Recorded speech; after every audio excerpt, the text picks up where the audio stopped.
Exceeding your expectations is what we strive for at Maloney Family Funeral Homes. Since the beginning, affordability has been at the top of our checklist. Every day we're proving funerals don't have to be expensive. From our facilities to having a personalized service. All the details are addressed. Nothing can cause you more disappointment than poor quality.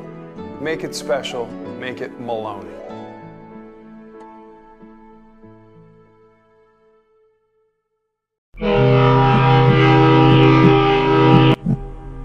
Good morning, ladies. Good morning. So let me make this announcement first because there's going to be some obvious noise in the back. And it is the sound of jackhammering because, as all of you know, Danforth is still going through a wonderful renovation. And I didn't find the heart to tell the guy that's on the jackhammer to stop working because he's being paid to work. However, we have a very special guest here, Jennifer Testa, who will be performing for us later. I will ask him to start because you can't get in the way of music, you know? Well, if he does it right, it'll be good percussion. You know, if we have to work on it. We'll send a feed to him while he's working on his Send track. a monitor outside. See, Jennifer knows production. Exactly. So welcome. This is the first time we met. I'm so glad that you contacted us. I guess inspired by one of the artists we had on, Carolyn Benson, a good friend of ours who did, I think subsequent to her coming on, or right after she came out, she did Women That Rock. She did a concert over there. Yes. And then I just was compelled by your story. Oh, thank you. And I don't know the whole story, so why don't we start by, again, welcoming you and tell us about your story. Okay. Thank you so much for having me. I'll give you the abbreviated version of it. Back in 2009, when my daughter was 6 months old, I had suffered a brain trauma from a medical mishap. I just had gone in for a wisdom tooth extraction, and things just had gone horribly wrong. So I had just had massive injuries through my jaw, my neck, and my spine. And so ultimately, it started giving me a lot of neurological symptoms, and my cerebellum just started shutting down. So it was about a 5-year process of recovery. I was confined to a chair for Did your extraction sound like that? It exactly did. Same exact thing. I'm reliving it. But it was so I was confined to a chair for about 2.5 years, and it was the most difficult time I had gone through. I had constant vertigo. I mean, if anybody that's ever had vertigo or dizziness, the room just spins. And they did that for 2.5 years. So it was like it was really hard on the family, and I couldn't do the things that I had normally functioned before. You know, and I couldn't care for my daughter, and just making dinner or just doing simple things around the house. Forming a sentence was difficult, and the lights and the sounds were very stimulating. It would just tire my brain out. So fine, I went through 9 different doctors, and I happened to find one that was able to treat me. So which took a little bit of time because I had to retrain the brain from the injuries. So while all this was going on, I couldn't sing. I mean, I'm a lifelong musician, so I couldn't sing. I had a very difficulty playing the piano, and my bandmates can vouch for me. I would just sit, and I would just get very, very sick. So towards the end of my recovery, I started to see a little bit of the light at the end of the tunnel. I was just sitting in a chair, and I wanted to write a song about the 10th anniversary for 9/11. And all of a sudden, I started hearing words again, and I started hearing music. And so I'd run to the piano, and I'd try and write, and then get sick. And then, so then it kept on coming back to me. It's like, oh, okay. So then I started writing music again. It started from there, and little by little, as I was recovering, my symptoms they just dissipated. So I started writing music about all of my emotional journey that I had gone through. I think when anybody goes through something so tragic, it affects you emotionally. And so I was able to tap into all of those emotions, just being angry and just, and depressed and sad, why did this happen to me? And turning into something hopeful that, we can't control the things that happen to us, but we can control how it affects us. So how we respond. Exactly. So I try to do it and just express it through music, because I think music is a very universal language. So, and that ultimately I came up with the CD called Finding Hope and Hopeless.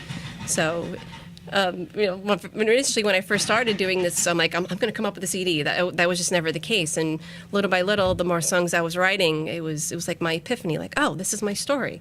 Amazing. And so, really amazing. So you're saying you really had not produced a CD prior to? I had. I did one many years ago. I won't, because I'll give my age away.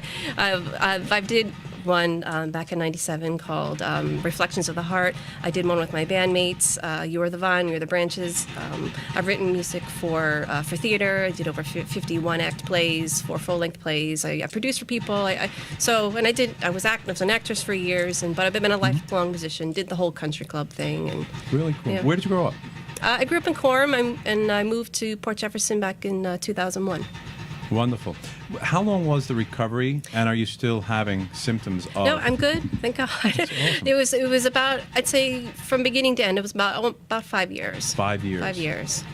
So it's like I would get better, get worse, get better, and worse. And it's like I had to relearn everything. It's just, being able to like go on the water and get used to the waves, or just riding in a car with somebody else driving. It was like all these little things I had to retrain my brain how to do again. Would you say music is, 90% responsible for your recovery, or some huge percentage of? I think it is. I think for the emotional aspect, it was when I completed the CD, I just held it in my hand, and I started sobbing. I'm like, okay, this was the final thing I needed to do, right. And then I could put it down. You're healing. And I felt like it's my job to try and help others that are struggling through whatever, whether it's physical, emotional, because we're all going to go through something, and my story may be different from somebody else, but people's reactions to the things that happen to them are going to be the same. So I wanted to turn my trauma into something positive.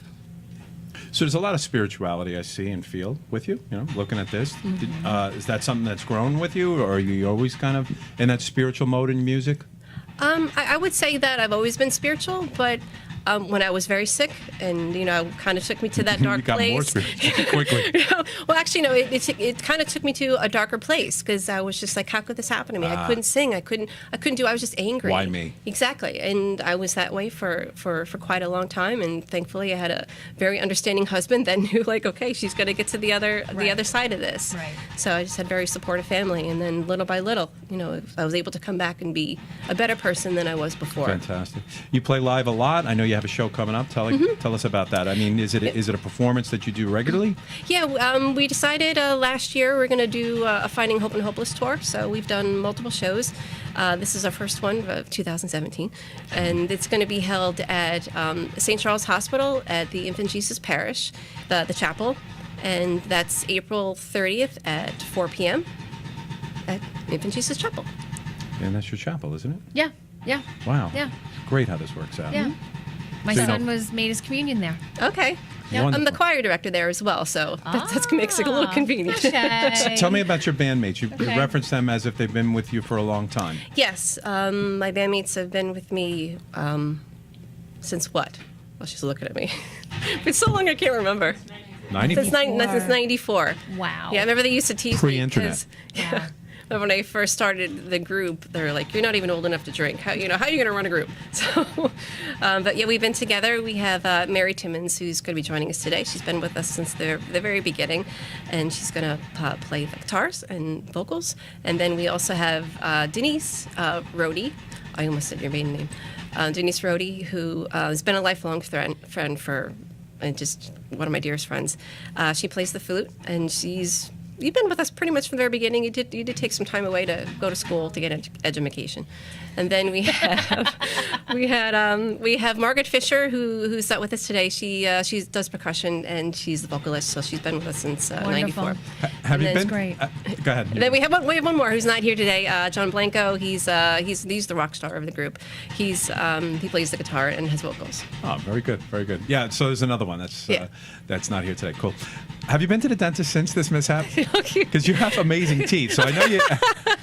My wife's a dental hygienist, so I tend to notice these things because you can't sit down with spinach in your teeth. You have spinach in your teeth. Thank you. Well, actually, it's funny because I had to have one more wisdom tooth taken out after. Oh, are you kidding? Yeah, and I'm telling you, I didn't about PTSD. Yeah, but I didn't go back to the place that I went to. So I remember I was sitting in the office and I was shaking, and I was like, you know what? It's not going to happen. It's not going to happen. It was just a freak accident that happened. Was it nerve related when it all came down to? I think so. It was nerve related. It was just kind of a violent tooth extraction. And so I think the nerve itself was wrapped around the trigeminal nerve, and everything's all connected. The nerves are connected to your face, to your brain, travels down your neck and spine. Sure. Why did you feel you needed? The doctor said you need these out. I actually had a cyst that got infected, so I was just having pain. Right. So. And that's what. Right.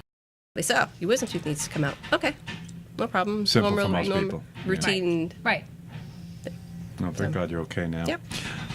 Anything you want to? But you know what? I will say that it's with all this is, I see this this accident or whatever you want to call it as a blessing, because I think I chose to be more positive in the situation rather than being angry. I lost the 5 years that with my daughter and whatnot. I chose just to turn it to something positive because I didn't want to be angry and bitter anymore.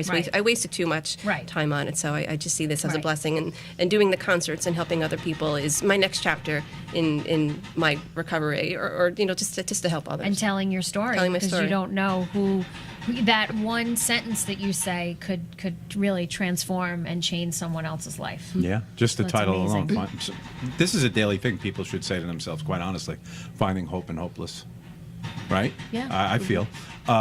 Did you produce this whole thing? Is this your concept, in terms of the way it looks? Where was it recorded? Where can people buy it? Are you, having them at your performances? Tell us a little bit about that. I recorded. I have a home studio at my house in Port Jefferson, and so I did most of the recording there, and my bandmates are on it as well. And so then I did some. I redid my vocals, and I had mixing done at another studio at PMA in Medford. So the CD can be found on JenniferTesta.com, on iTunes, on Amazon, all the digital media that you can find it. And I think there's a link on my Facebook page. So individual Testa. songs can be downloaded as well? Yeah, you can do that as Excellent. well. If you don't like it, if you only like one song, and you just that's fine. No hard feelings. You're on social media, obviously, Yes. Facebook.